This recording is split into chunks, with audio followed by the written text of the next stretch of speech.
कुछ लोगों का ये भी कहना है कि जुल्म हमारे पूर्वजों ने किया तो हम क्यों भुगते। लेकिन यही लोग जब अपनी एंसेस्ट्रल प्रॉपर्टी को क्लेम करने की बात आएगी तब पीछे नहीं हटेंगे, क्योंकि घरों की आम भाषा में आपने काफी बार ये सुना होगा कि बेटा चाहे जिससे शादी कर लेना पर नीची जाति वाले व्यक्ति से शादी मत करना। किसी भी पॉलिटिकल पार्टी के जो बड़े नेता होते हैं वो रिजर्वेशन को सपोर्ट करते हैं और उसी पार्टी के जो छोटे नेता होते हैं वो उसी रिजर्वेशन को अपोज करते हैं। पार्टी ये चाहती है कि जो भी लोग हैं, जो उनके वोटर्स हैं, वो एक दूसरे में उलझे रहे। माना कि ये स्लो तरीका है बट ये काम कर रहा है। अलग अलग रूल्स बने, लोग सोच समझकर बात कर रहे थे, कहीं कोई दिक्कत ना आ जाए कि अगर हम बैकवर्ड क्लास के लोगों को कुछ बोल दे या उनके साथ कुछ गलत कर दें। तो आज की भाषा अगर यूज होती तो ये सारे दलित थे और नक्सली आज की डेट में बहुत ही बड़ी प्रॉब्लम बन गए हैं। मुझे भी कहीं बार ऐसा लगा कि रिजर्वेशन जो है ये इनकम बेसिस पर होना चाहिए,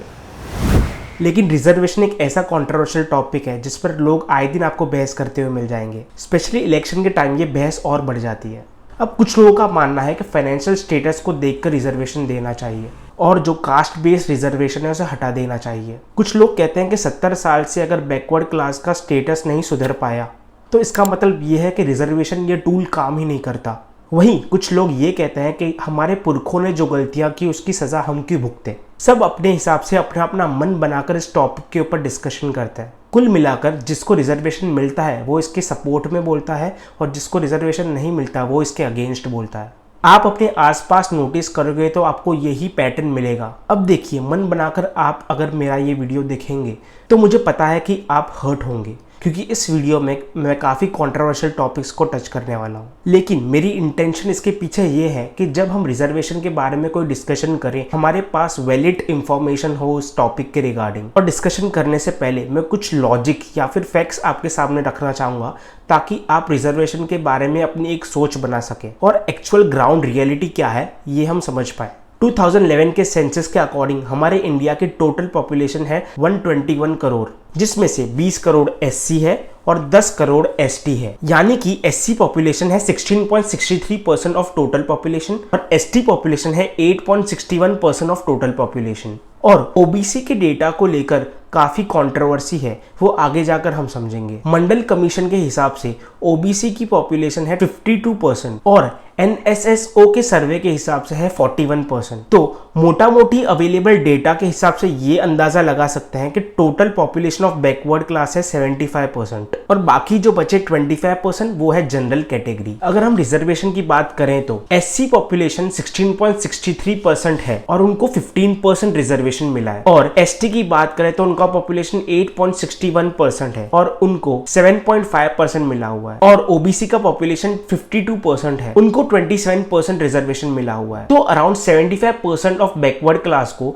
50% ऑफ रिजर्वेशन मिला हुआ है। और अभी जो 10% ईडब्ल्यूएस मिलता है उसकी बात हम आगे करेंगे। अब देखिए, इसमें सबसे ज्यादा डिस्कशन होता है कि रिजर्वेशन ये खुद एक डिस्क्रिमिनेशन है। अब जाति के नाम पे भेदभाव करके किसी को कम किसी को ज्यादा रिजर्वेशन दे रहे हैं, और हमारा लॉ ये कहता है कि हर कोई कानून की नजर में इक्वल है और इक्वलिटी हमारा फंडामेंटल राइट है। तो रिजर्वेशन तो इलीगल हुआ, तो एक ऐसा टूल जो खुद डिस्क्रिमिनेशन करता हो वह डिस्क्रिमिनेशन से कैसे बचा पाएगा।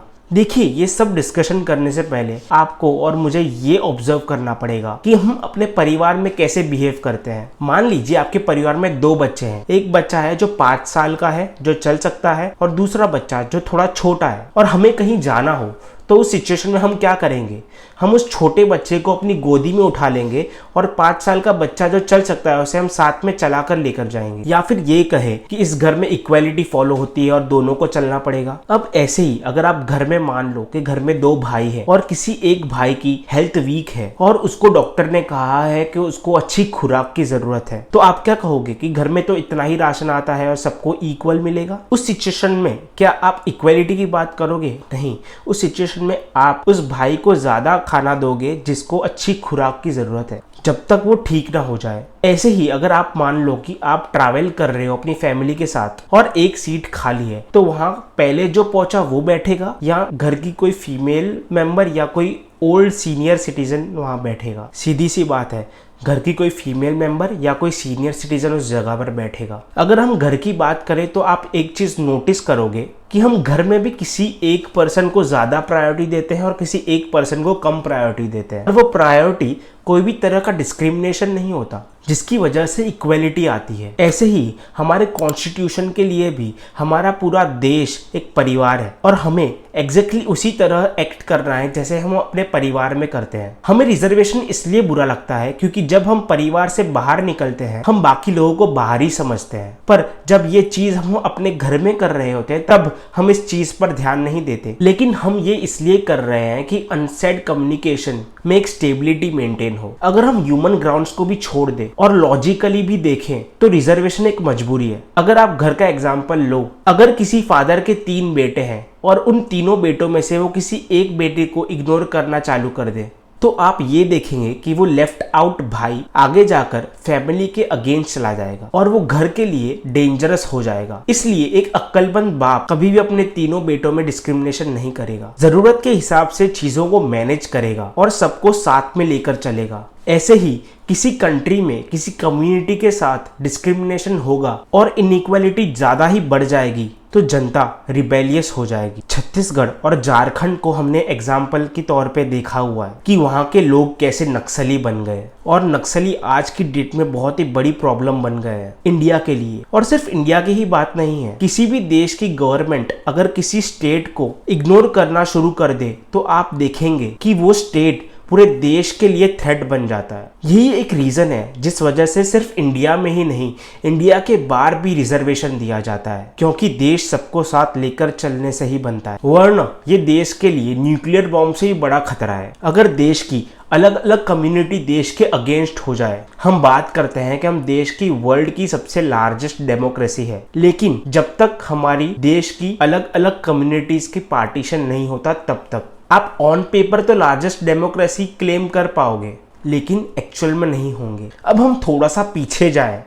तो इंडिया में एक सिस्टम थी जहां पढ़ाई लिखाई सिर्फ ब्राह्मण किया करते थे। वेद व्यास जी जो दासी पुत्र थे, आज की भाषा के हिसाब से वो भी दलित थे लेकिन वो महर्षि थे। महर्षि वाल्मीकि जी, महर्षि अटारी, आज की भाषा अगर यूज होती तो ये सारे दलित थे। जैसे जैसे भेदभाव शुरू हुआ ये लोग पीछे होते गए। आप किस कास्ट में पैदा हुए हो इसमें आपका कोई रोल नहीं है, आपके आसपास का एनवायरनमेंट कैसा है, आपको कैसी अपॉर्चुनिटीज मिल रही है, वो बहुत इंपॉर्टेंट चीज है। अब डॉक्टर भीमराव अंबेडकर जी के बारे में लोग इतनी बातें करते हैं, जब वो स्कूल में गए थे तब उनको खुद की बोरी अपने घर से लेकर जानी पड़ती थी क्योंकि उनको क्लास के साथ बैठना अलाउड नहीं था, वे बाहर बैठकर पढ़ते थे। पानी भी प्यून दूर से देता था और जिस दिन प्यून नहीं आता था उस दिन उनको पानी भी पीने नहीं मिलता था। इस तरह का स्ट्रगल देखकर कैसे उन्होंने अपना नाम कमाया, आज अमेरिका की कोलंबिया यूनिवर्सिटी में उनकी मूर्ति स्थापित है। ये कहानी काफी इंस्पायरिंग है और आपको भी जाननी चाहिए। एक तरफ एक बच्चा है जिसके माँ बाप एजुकेटेड है, सही टाइम पे उन्होंने अपने बच्चों को स्कूल में एडमिशन दिला दिया, उसके लिए 2-2, 3-3 ट्यूशन्स लगा दिए, उसको स्पोर्ट्स में मज़ा आया तो उसको स्पोर्ट्स में इन्वॉल्वमेंट दिया, सही टाइम पर उसको लैपटॉप की ज़रूरत थी तब उसको लैपटॉप परचेस करके दिया। वही दूसरी तरफ एक बच्चा जिसके माँ बाप पढ़े लिखे नहीं हैं, जिसका नाम सिर्फ सरकारी स्कूल में लिखवा दिया, घर में पैसों की तंगी है जिस वजह से उसको काम करना पड़ रहा है, आसपास का माहौल भी सही नहीं है, लैपटॉप तो उसने कभी देखा ही नहीं, तो इन दोनों में से किसी की नौकरी लगेगी तो किसकी लगेगी? उसी की लगेगी जो पहला बच्चा है, कि वही सक्सेसफुल होगा, वही आगे बढ़ेगा। फिर यह एक साइकिल बन जाता है और यही चीज इनके बच्चों के साथ भी होगी। जो सक्सेसफुल है वो अपने बच्चों को और पढ़ाएगा, आगे बढ़ाएगा, और जो पढ़ा लिखा नहीं है वो कुछ कर नहीं पाएगा। जो सक्सेसफुल है वो पीढ़ी दर पीढ़ी आगे बढ़ता रहेगा और जो अनसक्सेसफुल है उसका परिवार उसी नेवर एंडिंग विशियस साइकिल में घूमता रहेगा। जब उन लाखों बच्चों में से एक एग्जाम्शन निकल जाएगा, हर कोई उसी का एग्जाम्पल देने लगेगा। और आजकल का ये ट्रेंड है कि जब किसी बच्चे का यूपीएससी क्लियर होता है तो उसे इस तरह से इंट्रोड्यूस किया जाता है कि ये ओबीसी कैटेगरी का है, ये एससी कैटेगरी का है, या ये एसटी कैटेगरी से बिलोंग करता है। उसको लेकर लोग लड़ते रहेंगे, झगड़ते रहेंगे, नफरत फैलती रहेगी लोगों में। एससी एसटी कितने पीछे हैं इस बात का अंदाजा आप इस बात से लगा सकते हैं कि एजुकेशन में रिजर्वेशन है, जॉब में रिजर्वेशन है, लेकिन उसके बाद भी रिजर्वेशन की सीट लेने के लिए मिनिमम क्राइटेरिया तक पहुंचने के लिए जिन रिसोर्सेज की जरूरत है वो रिसोर्स रिसोर्सेज उनके पास अवेलेबल नहीं है। ओबीसी, एसटी और एससी का हाल इतना खराब है कि उसे मिली हुई सीट को लेने के लिए जो बेसिक रिसोर्सेज की जरूरत है वो भी उसके पास नहीं है। हजारों लोग हजारों सीटों के लिए एग्जाम देते हैं, जिन हजारों सीटों में से कुछ 20 से 25 सीट्स रिजर्व होती है ओबीसी, एसटी और एससी के लिए, यानी कि बैकवर्ड क्लास के लिए। और जिन लोगों का एग्जाम नहीं निकलता वो सोशल मीडिया पर अपने दोस्तों के सामने उन लोगों को जलील करते हैं जिनका ओबीसी, एसटी और एससी कैटेगरी में रिजल्ट निकला हो। ये सब सुनने में काफी नॉर्मल लगता है, बट किसी भी कम्युनिटी को, किसी भी सोसाइटी से कट ऑफ करना बहुत पेनफुल होता है। जो लोग भी गाँव में रहते हैं उन्होंने खाफ पंचायत के बारे में काफ़ी सुना होगा। इसी तरह से काफ़ी सारी पंचायत होती है। वह इतनी स्ट्रांग इसलिए होती है क्योंकि लोगों को यह डर होता है कि अगर इनके रूल्स और रेगुलेशंस को फॉलो नहीं किया हमें इस समाज से निकाल दिया जाएगा। और समाज से निकलने का जो डर होता है वो बहुत ही बड़ा डर होता है। अगर आप ध्यान दें तो अंग्रेज हमारे साथ क्या कर रहे थे, वो हमें मार थोड़ी रहे थे, वो भी हमारे साथ यही खेल खेल रहे थे। अंग्रेज भी हमारे साथ भेदभाव कर रहे थे जिसके लिए हमने कुर्बानियां भी दी। लेकिन दिक्कत की बात ये थी कि आजाद होने के बाद भी हमने ये अनटचेबिलिटी को छोड़ा नहीं। रिजर्वेशन ये एक ऐसा टूल है जो स्लोली डिस्क्रिमिनेशन को कम कर रहा है। माना कि ये स्लो तरीका है बट ये काम कर रहा है। कहने के लिए बहुत आसान है कि इलेक्शन में दोनों सीट पे बैकवर्ड क्लास को अलाउड किया गया है, लेकिन असल बात यह है कि अगर ऐसा नहीं किया गया तो बैकवर्ड क्लास नहीं जीत पाएगा डरा कर या धमका कर लोगों को। कई लोगों का यह बिलीफ है कि जो रिजर्वेशन है ये इनकम बेस पर होना चाहिए। मुझे भी कई बार ऐसा लगा कि रिजर्वेशन जो है ये इनकम बेसिस पर होना चाहिए। देखिए, रिजर्वेशन को इसलिए नहीं बनाया गया कि ऑल ओवर इंडिया के लोग फाइनेंशियली स्टेबल हो या फाइनेंशियली इक्वल हो। अगर आप कॉन्स्टिट्यूशन का आर्टिकल 14, 15 और 16 पढ़ोगे तो उसमें इकोनॉमिक इक्वलिटी वर्ड का यूज नहीं किया गया बल्कि रिप्रेजेंटेशन वर्ड का यूज किया गया है। अगर आप एग्जाम वगैरह में भी जाओगे तो वहां ये दिखोगे कि रिप्रेजेंटेशन को यूज किया गया है, क्योंकि रिजर्वेशन ये कोई पॉवर्टी एलिमिनेशन स्कीम नहीं है। रिजर्वेशन को सिर्फ और सिर्फ इसलिए लाया गया है ताकि जो हजारों सालों से बैकवर्ड क्लास के ऊपर जो अत्याचार हुआ है और जो भेदभाव हुआ है उसे हटाया जा सके। आप किसी को पैसा देकर किसी को अमीर तो बना सकते हैं, लेकिन उसकी कास्ट हमेशा उसके साथ जुड़ी रहेगी। और यदि कोई आदमी अमीर हो जाए तो उसके साथ उसकी कास्ट तो जुड़ी रहेगी और उसके साथ कोई भी भेदभाव नहीं होगा। अगर गरीबी की वजह से कोई आगे नहीं बढ़ पा रहा तो उसके लिए नेशनल फैमिली बेनिफिट स्कीम,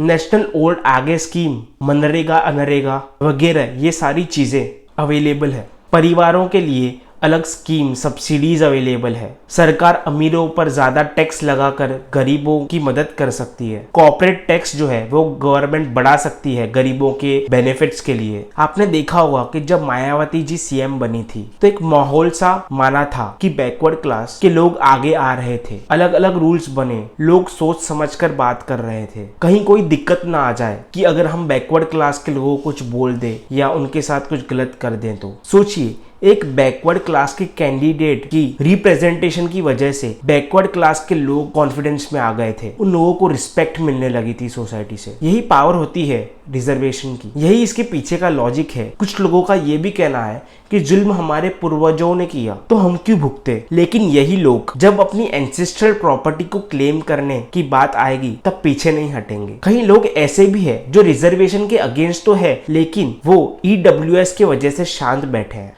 क्योंकि इस मुद्दे पर जब लोग बहस करते हैं तब वो अपना फायदा देखकर बहस करते हैं और नुकसान को ध्यान में रखकर बातें करते हैं, लॉजिक को बेसिस में रखकर नहीं करते। ईडब्ल्यूएस के लिए 10% का कोटा है। ये इनकम बेस्ड रिजर्वेशन है जो जनरल कैटेगरी को दिया जाता है। ये जो इकोनॉमिकल रिजर्वेशन है ये अपने आप में ही काफी चैलेंजिंग है। सबसे बड़ा चैलेंज इसमें यह है कि पहले कोई गरीब था, फिर अमीर हुआ, फिर वापस गरीब हुआ, तो उसका ट्रैक रखना काफी मुश्किल है। अभी जो ईडब्ल्यूएस स्कीम चल रही है उसमें फैमिली इनकम की लिमिट को 8 लाख रुपए किया गया है। ईडब्ल्यूएस की स्कीम का बेनिफिट उठाने के लिए कुछ बच्चों के माता पिता एग्जाम से 1 साल पहले अपनी जॉब छोड़ देते हैं ताकि उनके बच्चों को ईडब्ल्यूएस स्कीम का बेनिफिट मिले। और आज हमारे इस देश में जनरल कैटेगरी के लोग भी EWS स्कीम में झूठी इनकम सर्टिफिकेट बनाकर इस स्कीम का फ़ायदा उठाने की कोशिश करते हैं। हमारे देश में दिक्कत की बात यह है कि रिलीजन चेंज करना तो मुश्किल है, बट कास्ट चेंज करना काफ़ी आसान हो चुका है। लोग फेक कास्ट सर्टिफिकेट बनाकर इस स्कीम का बेनिफिट उठाते हैं और हमारे इस भारत देश में जो डिस्क्रिमिनेशन हो रहा है, इस डिस्क्रिमिनेशन को रोकने के लिए हमारे पास एक ही सल्यूशन है कि हम इंटरकास्ट मैरिजेस को बढ़ावा दें। इंटरकास्ट मैरिज का भी डिसएडवांटेज लोअर कास्ट वालों को होता है, क्योंकि कैपेबल लड़का या लड़की मिलना एक दलित के लिए काफ़ी मुश्किल है। क्योंकि घरों की आम भाषा में आपने काफ़ी बार ये सुना होगा कि बेटा चाहे जिससे शादी कर लेना, पर नीची जाति वाले व्यक्ति से शादी मत करना। अंग्रेजों के टाइम पर अपार कस्ट और डोमिनेंस के वजह से जो बैकवर्ड क्लास के लोग थे, उन्होंने अंग्रेजों से एक सेपरेट इलेक्टोरल मांगा था। और ये वो टाइम था जब सबको रियलाइजेशन हुआ कि बिना बैकवर्ड क्लास की हेल्प के हम आज़ाद नहीं हो सकते। और इस तरह जनरल कैटेगरी और बैकवर्ड कैटेगरी ने मिलके देश को आज़ाद करवाया था। इसके बाद अंबेडकर जी की बात मानकर पूना पैक्ट का समझौता हुआ और देश में रिजर्वेशन आया। और अभी भी कुछ लोगों का ये मानना है कि रिजर्वेशन की जरूरत नहीं है, चाहे वो ST हो या जनरल हो, सब एक लेवल पर है। और अक्सर कुछ IAS और PCS का एग्जाम्पल देकर ये बात की जाती है। अब एक काम करिए, आप जहाँ पर भी रहते हैं वहाँ पे अपने घर के बाहर जाकर जो भी सफाई करने वाला कर्मचारी है या कोई छोटा वर्कर है, जितने भी लोग हैं 10 या 12, उनसे उनकी कास्ट पूछिए। उनमें से कोई भी सिंघानिया या ओबरॉय या सूर्यवंशी, ये सब कास्ट आपको समझाने के लिए नहीं मिलेगा। तब आपको समझेगा कि रिजर्वेशन की जरूरत क्यों है। और क्या है कि दिल्ली, मुंबई जैसी मेट्रोपॉलिटन सिटीज में मॉल के चक्कर लगाकर चाय की दुकान पर चाय पीते हुए बातें करना काफी आसान लगता है कि रिजर्वेशन हट जाना चाहिए। ये तो ठीक है, पर जो ग्राउंड रियलिटी है वो बिल्कुल ही अलग है। आप जब गांव की साइड जाएंगे, वहां पर देखेंगे तो वहां की ग्राउंड रियलिटी काफी अलग है। किसी भी पॉलिटिकल पार्टी के जो बड़े नेता होते हैं वो रिजर्वेशन को सपोर्ट करते हैं, और उसी पार्टी के जो छोटे नेता होते हैं वो उसी रिजर्वेशन को अपोज करते हैं। अब मैं आपको पार्टी की आइडियोलॉजी बताता हूँ। पार्टी की रियल आइडियोलॉजी ये होती है कि पार्टी ये चाहती है कि जो भी लोग हैं, जो उनके वोटर्स हैं, वो एक दूसरे में उलझे रहे। फिलहाल लास्ट में मैं यही कहना चाहूंगा कि कोई भी आदमी अपने कास्ट से बड़ा नहीं होता, और बड़ा आदमी वो होता है जिसके साथ बैठकर आप छोटा महसूस नहीं करते। आई होप आपको मेरे वीडियोस काफी अच्छे लग रहे होंगे। इस टाइप के कंटेंट को देखने के लिए आपको स्क्रीन पे दिख रहे दूसरे वीडियोस पर आप क्लिक कर सकते हैं।